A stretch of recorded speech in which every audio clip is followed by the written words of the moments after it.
அனைவருக்கும் வணக்கம். ஒரு 20 வயசு இளைஞராக இருக்கும்போதே புரட்சித் தலைவர் எம்ஜிஆர் அவர்களை நம்பி அவங்களுடைய மன்றத்தில் சேர்ந்தவர். அந்த சின்ன வயசுலேயே எம்எல்ஏ என்ற ஒரு பெரிய பொறுப்பை ஏற்றவர்.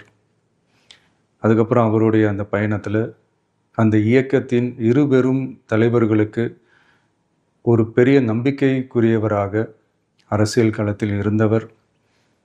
இப்படி 50 வருஷமாக ஒரே இயக்கத்தில் இருந்த அண்ணன் செங்கோட்டையன் அவர்கள் இன்றைக்கி அவங்களுடைய அரசியல் அனுபவமும் அவங்களுடைய அந்த அரசியல் களப்பணியும் நம்மளுடைய தமிழக வெற்றி கழகத்திற்கு ஒரு பெரிய உறுதுணையாக இருக்கும் என்ற நம்பிக்கையுடன் இன்றைக்கி அவங்களுக்கும் அவங்களோட இணைந்து பணியாற்ற நம்மளோடு கைகோர்க்கும் அனைவருக்கும் மக்கள் பணியாற்ற